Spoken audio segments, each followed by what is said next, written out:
एक अमीर परिवार बहुत अच्छी जिंदगी जी रहा था, लेकिन एक दिन उस परिवार की बेटी को जंगल के बीच में एक बेसमेंट मिला और तब से उनके जीवन की सुख शांति बिल्कुल खत्म हो गई। आज के वीडियो में ऐसी ही एक रहस्यमयी फिल्म देखेंगे जिसके अंत में इतना अद्भुत मोड़ है जिसकी आप कल्पना भी नहीं कर सकते। फिल्म की शुरुआत होती है लॉरेन मुनरो नाम की एक महिला वकील से। जब वो ऑफिस जाता है तो उसकी मुलाकात एक क्लाइंट से होती है जो उसे एक अपराधी का बचाव करने के लिए कई मिलियन डॉलर की पेशकश करता है, लेकिन लॉरेन ने उसे ये कहते हुए ठुकरा दिया कि अगर वो ऐसा करना भी चाहे तो उसका विवेक उसे रोक देगा। इसके बाद वो वहाँ से चला जाता है। दरअसल लॉरेन एक वकील है जिनके लिए पैसे मांगने से ज्यादा महत्वपूर्ण न्याय है और इसी वजह से इस शहर का हर शख्स उन्हें अच्छे से जानता है और वो काफी लोकप्रिय है। फिर हमें लॉरेन के सबसे छोटे भाई विलियम मोनरो से मिलवाया जाता है। विलियम एक राजनेता है जो न्यूयॉर्क शहर का मेयर बनना चाहता है। फिर हमारा परिचय लॉरेन के पिता आर्चर मुनरो से हुआ और आर्चर एक व्यवसायी है। अब जैसे ही आर्चर ने अपना काम खत्म किया और घर जाने लगे तो उन्हें अचानक सांस लेने में तकलीफ होने लगी।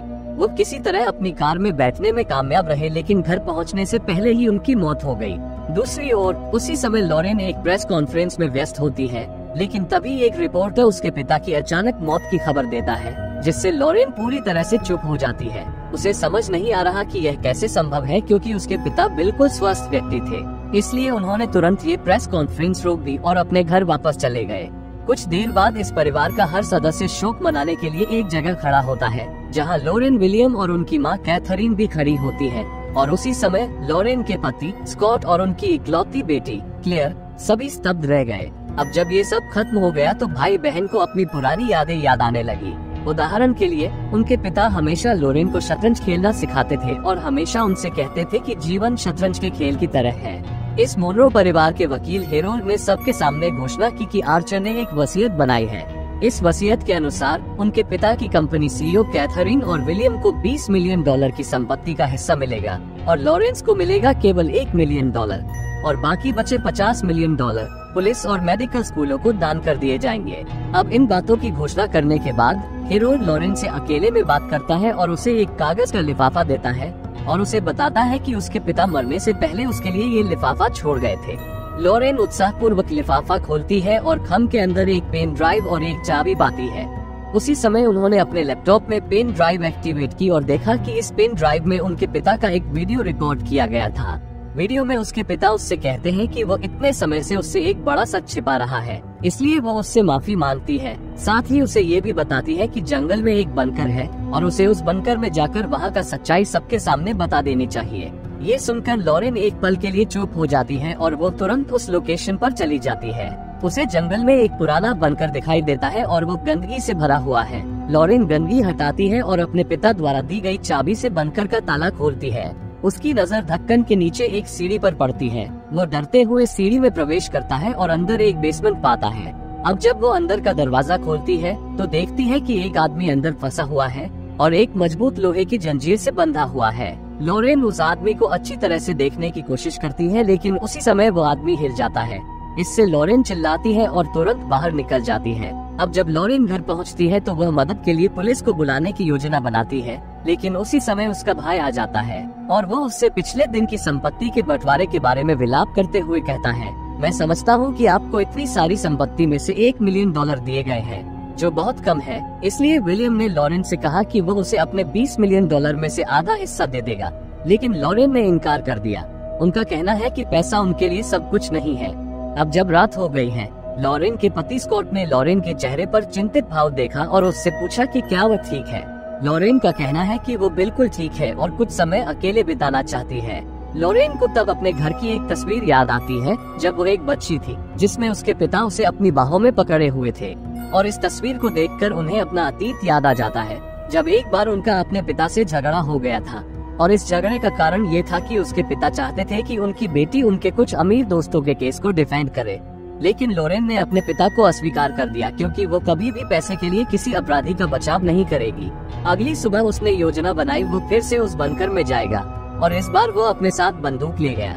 इस बार लॉरेन जब बंकर में दाखिल हुआ तो उसने देखा कि वो आदमी अब सो रहा है, इसलिए वो इस मौके का फायदा उठाकर उस आदमी की उंगलियों के निशान लेता है ताकि वो समझ सके कि यह आदमी वास्तव में कौन है। लेकिन फिंगरप्रिंट लेने के दौरान वो शख्स जाग गया। परिणाम स्वरूप लॉरेन फिर से बंकर से भाग गए। कुछ देर बाद लॉरेन एक बार फिर बंकर में दाखिल हुई और इस बार वो चेहरे पर मास्क लगाकर उस स्थान पर आया। लॉरेंस उस रहस्यमय आदमी से पूछता है कि वो वास्तव में कौन है, लेकिन रहस्यमय आदमी लॉरेन के रहस्य को और बढ़ा देता है। वह उसे अपना नाम नहीं बताती, लेकिन वो उसे लॉरेन के परिवार के बारे में हर विवरण बताती है, जैसे लॉरेन का जन्म कब हुआ, उसके भाई का नाम क्या है और कैसे उसने अपने पिता के खिलाफ जाकर स्कॉट से शादी की। ये सब सुनकर लॉरेन हैरान रह जाती है, इसलिए वो अपने मुंह से मास्क हटाती है और उस आदमी से एक बार फिर पूछती है कि तुम वास्तव में कौन हो।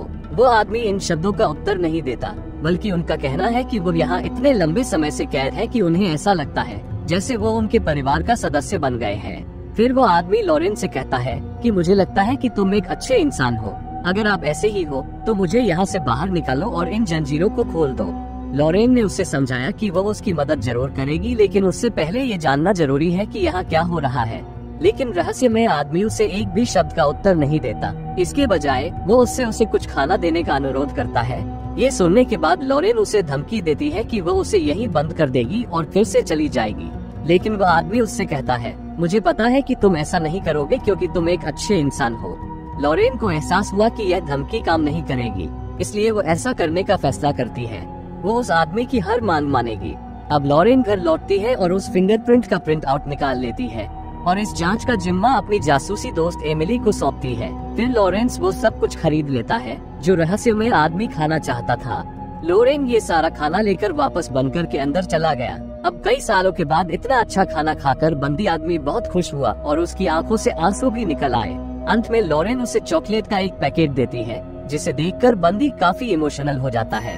वो लॉरेन को बताती है कि उसके पिता साल में एक बार उसके लिए चॉकलेट लाते थे, लेकिन वो उसे केवल एक टुकड़ा देते थे और बाकी उसके पास छोड़ देते थे ताकि वो दर्द का आनंद ले सके।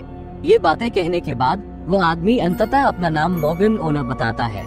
फिर वो लॉरेन को अपने अतीत के बारे में कहानियाँ बताना शुरू करता है।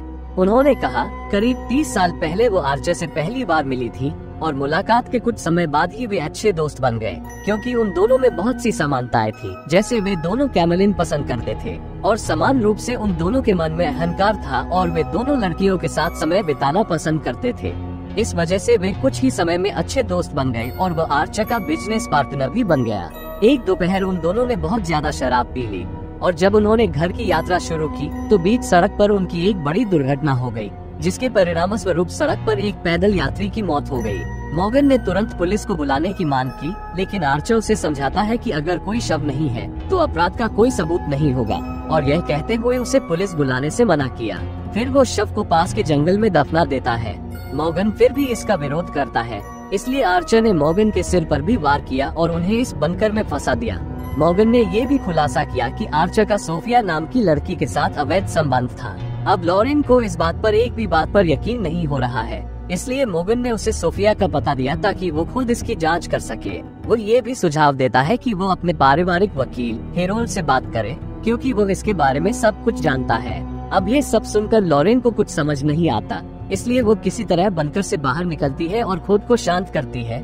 फिर वो अपनी जासूस दोस्त एमिली को फोन करती है, जो उसे बताती है कि जिस आदमी ने उसे फिंगरप्रिंट दिया था वो मॉर्गन है।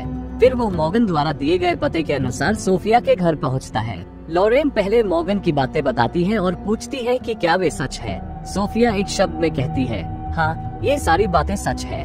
लॉरेन को सोफिया के कमरे में एक बच्चे की तस्वीर दिखाई देती है। लॉरेन सोफिया से इन बच्चों के बारे में पूछती है। सोफिया बताती है कि बच्चा उनका इकलौता बेटा एलेक्स है, जो उसका सौतेला भाई है। अब ये सब सुनकर लॉरेन की आंखों में आंसू आ गए और ये सब बिल्कुल भी सहन नहीं कर सकती, इसलिए वो तुरंत कमरे से बाहर चली गई। फिर वो हेरोन नाम के उनके पारिवारिक वकील से मिलती है और इसी पर वो अपना सारा गुस्सा जाहिर करते हुए कहते हैं कि तुमने इतना बड़ा सच इतने दिनों तक मुझसे क्यों छुपाया। हेरोन जानता था कि यह सब उसकी जिम्मेदारी के अंतर्गत है, इसलिए उसने अपना कर्तव्य निभाया। फिर लॉरेन उससे पूछती है कि क्या वो कुछ और भी छिपा रहा है। हेरोल्ड ने उसे सूचित किया कि वो अब कुछ भी नहीं छिपा रही है, इसके बजाय वो उसे इसे गुप्त रखने और परिवार की खातिर ये सब भूल जाने की सलाह देता है। इसके बाद लॉरेन अपनी माँ से मिलने जाती है, जहाँ वो अपनी माँ कैथरीन को अपने भाई विलियम के चुनाव प्रचार में व्यस्त पाती है। लॉरेन अपनी माँ के पास जाती है और उससे पूछती है कि क्या वो मॉर्गन नाम के किसी व्यक्ति को जानती है, लेकिन उनकी माँ ने उन्हें एक शब्द में कहा कि वो ऐसे नाम वाले किसी को नहीं जानती। इसी बीच उसका भाई विलियम अंदर आता है और उसके चेहरे पर बहुत चिंतित भाव दिखाई देते हैं। असल में वह अपना वोट खो रहे हैं, इसलिए उन्होंने लॉरेन से उनके लिए प्रचार करने में मदद करने का अनुरोध किया, क्योंकि लोग निश्चित रूप से उनकी ईमानदारी के लिए वोट करेंगे। लेकिन लॉरेन के लिए यह बात मायने नहीं रखती। मायने ये रखती है कि वह अपने पिता के बारे में और अधिक जानना चाहती है।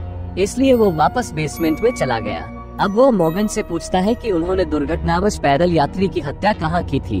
मॉर्गन उससे कहता है कि वह उसे वहाँ जरूर ले जाएगा, लेकिन उसे यहाँ से मुक्त करना होगा, अन्यथा वह उसे वहाँ नहीं ले जा सकता। लॉरेन अनिच्छा से उसकी शर्त स्वीकार कर लेता है और उसे रिहा कर देता है। अब ये पल मॉर्गन के लिए बेहद भावुक पल बन जाता है, क्योंकि उन्होंने कई सालों से बाहरी दुनिया नहीं देखी है। अब लॉरेन को उसके पति का फोन आता है और वह अपने पत्नी से पूछती है कि वह कहाँ है और क्या कर रही है। फिर लॉरेन उससे माफी मांगती है और उसे आश्वासन देती है कि वह उसे बाद में ये सब समझा देगी। इतना कहकर उसने फोन रख दिया। इसके बाद लॉरेन ने मॉर्गन के निर्देशों के अनुसार गाड़ी चलाना जारी रखा और एक स्थान पर उन्होंने कार को एक जंगली इलाके में रोक दिया। मॉर्गन लॉरेन को वह स्थान दिखाता है जहां उन्होंने पथचारी को दफनाया था। मॉर्गन फिर धूम्रपान करना शुरू कर देता है और लॉरेन फावड़े से उस स्थान पर एक छेद खोदना शुरू कर देती है। और थोड़ी देर बाद लॉरेन का डर हकीकत में बदल जाता है जब वह देखती है कि छेद में नीचे एक मानव कंकाल है, जिससे उसे एहसास होता है कि मॉर्गन अब तक जो कुछ भी कह रहा था वो सच है। फिर लॉरेन ने बिना एक पल भी बर्बाद किए उस जगह को फिर से मिट्टी से भर दिया और मॉर्गन के साथ बेसमेंट में वापस आती है। लॉरेन मॉर्गन को पहले की तरह खुद को जंजीर से बांधने और उसकी गर्दन के चारों ओर चेन बांधने का आदेश देती है, लेकिन मॉर्गन विनती करती है कि वो उसके पिता की तरह क्रूर न हो। वो एक अच्छे वकील और नेक दिल इंसान है, इसलिए उन्हें ये सजा नहीं दी जानी चाहिए। मॉर्गन का ये भी कहना है कि यहाँ कैद रहने के कारण उनकी माँ की मौत के बाद भी वो आखिरी बार अपनी माँ का चेहरा नहीं देख पाई है। इसलिए वो लॉरेन से अनुरोध करता है कि उसे यहाँ से रिहा कर दिया जाए, क्योंकि उसके पास जीने के लिए केवल कुछ और साल ही बचे होंगे। इसलिए वो अपने जीवन के आखिरी कुछ साल शांति और आजादी से बिताना चाहते हैं। वो लॉरेन से वादा करता है कि वो उसे जाने दे और वो उसके परिवार को नुकसान नहीं पहुँचाएगा। लेकिन अफसोस की बात है कि इतना सब होने के बाद भी लॉरेन उसकी बात नहीं सुनती और उसे फिर से बंकर में बंद करके चली जाती है। अगली सुबह लॉरेन अपने भाई के ऑफिस गई और उससे उसके किसी अदालती मामले के बारे में सलाह मांगे। वो कहते हैं कि क्या होगा अगर एक आदमी आपके सारे राज जान ले और वो आदमी आपकी जिंदगी के लिए सबसे बड़ा खतरा हो सकता है, तो उस समय आप क्या करेंगे। विलियम ने उससे कहा कि वह या तो उस आदमी को नदी में फेंक देगा या उसे किसी गैंगस्टर से मार डालेगा। लॉरेन एक पल के लिए हैरान रह गया, क्योंकि वो एक अच्छा इंसान है, वो ऐसा नहीं कर सकता। उसके बाद लॉरेन एक बार फिर बेसमेंट में जाती है और मॉर्गन से कहती है कि उसे आजाद कर दिया जाएगा, लेकिन उसकी एक शर्त है, आजाद करने के बाद उसे ये शहर हमेशा के लिए छोड़ना होगा। मॉर्गन ने उसे सूचित किया कि वह कई वर्षों से यहाँ कैद है, इसलिए एक बार मुक्त होने के बाद वो वहाँ कभी नहीं लौटेगा। लॉरेन उस पर विश्वास करती है और आज रात उसे आजाद करने का वादा करती है। इसके बाद लॉरेन अपने पारिवारिक वकील से मिलती है और उससे $1 मिलियन और एक प्राइवेट जेट की व्यवस्था करने के लिए कहती है। हेरोल्ड उससे पूछता है कि यह सब किस लिए है, लेकिन लॉरेन कोई उत्तर नहीं देता और चला जाता है। फिर वो समय आता है जब लॉरेन मॉर्गन को आजाद कर देगी, इसलिए वो आखिरी बार मॉर्गन से पूछती है क्या वो अभी भी कुछ छिपा रहा है जो उसके पिता ने उसे बताई है, लेकिन वो वास्तव में अभी तक नहीं जानता है। मॉर्गन ने कहा कि उसके पिता को उस पर बहुत गर्व था, लेकिन वह उससे नाराज भी थे, क्योंकि उन्होंने अपने पिता के दोस्तों के केस नहीं संभाले थे और यही उनके गुस्से का मुख्य कारण था। इतना कहने के बाद मॉर्गन ने आगे बताया कि उनके भाई विलियम ने वोट जीतने के लिए कई जगहों पर रिश्वत दी थी। अब ये सुनकर लॉरेन हैरान रह गई, इसलिए वो तुरंत अपने भाई विलियम से मिली और उससे इस बारे में पूछा, लेकिन विलियम ने उसे स्पष्ट रूप से बताया कि उच्च पद पर पहुंचने के लिए रिश्वत देना बहुत महत्वपूर्ण है और यह एक आम बात है। उन्होंने आगे बताया कि उनके पिता इस रिश्वत को देने में उनका समर्थन करते थे, क्योंकि वह भी इस नियम में विश्वास करते थे। अब लॉरेन को अपने भाई के मुँह से ये सब सुनना बर्दाश्त नहीं हुआ, इसलिए उसने सीधे अपने भाई के गाल पर तमाचा जड़ दिया और उसे चेतावनी दी कि वह दोबारा उसके सामने ऐसी बातें न कहे। ये सब कहने के बाद अंततः लॉरेन मॉर्गन के साथ बेसमेंट से बाहर की यात्रा शुरू करते हैं। जब मॉर्गन बाहर निकलता है और ताजी हवा उसके चेहरे पर आती है, तो उसे एहसास होता है कि वो इतने लंबे समय से कितनी भयानक जगह पर थी और यह बाहर कितना सुंदर है। लॉरेन मॉर्गन को प्राइवेट जेट में ले जाती है, जहाँ हेरोल्ड उसे एक ID कार्ड और कुछ पैसे देता है। फिर मॉर्गन और हेरोल्ड एक प्राइवेट जेट से उड़ान भरते हैं और लॉरेन बेसमेंट में लौट आती है और पूरी जगह की सफाई करने लगती है। लेकिन ऐसा करते समय उसे बिस्तर के नीचे एक विशेष कांच की शीशी मिलती है, लेकिन वह उस पर ज्यादा ध्यान नहीं देती है, क्योंकि मॉर्गन अब यहाँ नहीं है। इस बीच एमिली को मॉर्गन की पुरानी फाइलें मिली और उन्होंने उन्हें लॉरेन के घर भेज दिया। लेकिन गलती से वो फाइलें लॉरेन की माँ कैथरीन के हाथ लग जाती है और वो उस फाइल को ध्यान से पढ़ने लगा। और ठीक उसी समय लॉरेन यहाँ आ गई और वो अपनी माँ से पूछता है कि वो उसके फाइल पेपर को इतना क्यों देख रही है। लेकिन उसकी माँ फाइल से एक तस्वीर निकालती है और उसे दिखाती है कि वो कार्सन नाम के इस आदमी के लिए क्यों काम कर रही है। लॉरेन काफी हैरान थी। वो अपनी माँ को बताता है कि उस आदमी का नाम कार्सन नहीं बल्कि मॉर्गन है। और इसी तरह वो बताते हैं कि कैसे उनके पिता ने इस आदमी को बंकर में बंद करके रखा था। अब ये बातें सुनकर उसकी माँ उसे बताती है कि ये आदमी कोई आम इंसान नहीं है बल्कि एक भयानक सीरियल किलर है। इसका नाम मॉर्गन नहीं बल्कि इसका असली नाम कार्सन है। कैथरीन उस पर चिल्लाती है और पूछती है कि यह आदमी अब कहाँ है। लॉरेन ने उसे बताया कि उसने उसे छोड़ दिया है। अब ये सब सुनकर लॉरेन तुरंत एयरपोर्ट पहुँचती है और जब वो पहुँचती है तो उसका डर बिल्कुल सही होता है। मॉर्गन यानी कार्सन नाम के इस शख्स ने अपने परिवार के वकील की हत्या कर दी है और इसी तरह उसने प्राइवेट जेट के पायलट की भी हत्या कर दी। लॉरेन को एहसास हुआ कि सीरियल किलर उसकी माँ को भी मार सकता है क्योंकि वो इस समय घर पर अकेली है। तो वह तुरंत घर की ओर भागता है और देखता है कि उसकी माँ अब वहाँ नहीं है। तभी उसे बेसमेंट की याद आती है तो वह बिना देर किए वहाँ भाग जाता है। वहाँ पहुँचकर लॉरेन ने देखा कि बेसमेंट का दरवाजा खुला है, इसलिए वो तुरंत बंद करके अंदर चला गया और वहाँ वो अपनी माँ को बेहोश पड़ा हुआ पाता है। वो अपनी माँ को होश में लाने की कोशिश करती है, लेकिन तभी मॉर्गन आ जाता है और उसने पूरे बेसमेंट की लाइटें बंद कर दी।